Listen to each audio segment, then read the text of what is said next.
LV County champions Lancashire again showed signs of their improving confidence as Ashwell Price struck a patient 100, as his side had much the better of the first day of their latest match with Middlesex in Liverpool.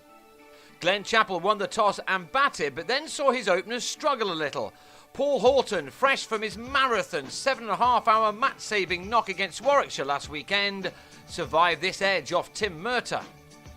Murtagh also thought he had a decent shout for leg before as Horton shouldered arms and was hit on the pads. Lancashire performed brilliantly to come from nowhere to draw that game with Warwickshire, and they now needed to carry that form into this match. Stephen Moore at last got things moving in the right direction with a couple of fours off Gareth Berg. The openers put on 36 in the first 17 overs. Horton was nearly run out by Joe Denley as he was called through for a quick single. The throw didn't miss by much, but an overthrow allowed Moore to add 2 more runs to his tally.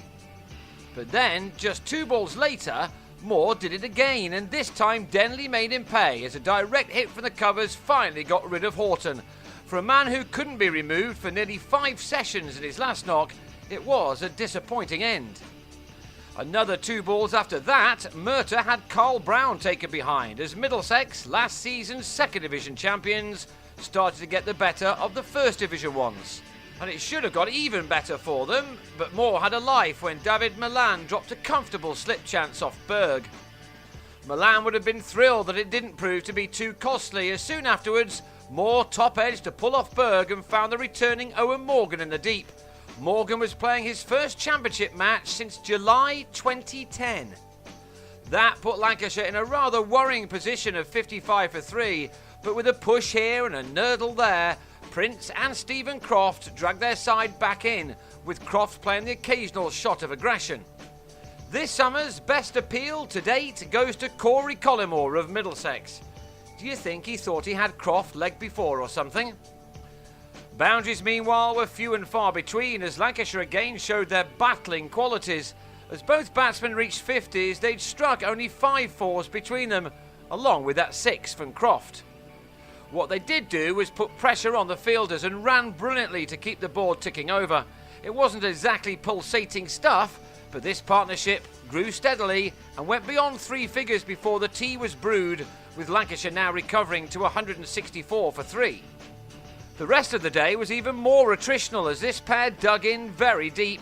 Slowly but surely they took their partnership to 176, made in 61 overs.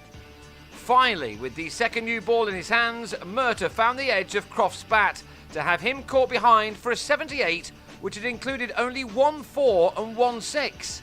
It had also used up 195 deliveries. Prince was clearly determined to keep going. He eventually got his 100 off his 206th delivery, of which only 8 had been struck to the fence. It was his first ton in county cricket since 2009. He showed almost as much stickability as Horton had done in Birmingham, and like the opener, was rewarded with a 3-figure score. It was a fighting innings which has put his side into a good position going into the second day. And he was still there at the close. He had this piece of luck as he top-edged a shot off Berg over the keeper's head. But he went to stumps on 121, having now faced 224 balls while at the crease for 6 minutes, shy of 5 hours. If he bats into the second session on day 2, he will amazingly have even matched Horton's previous effort. For now, he's helped his side to 276 for 4. No bad place to be, given his side's awkward start.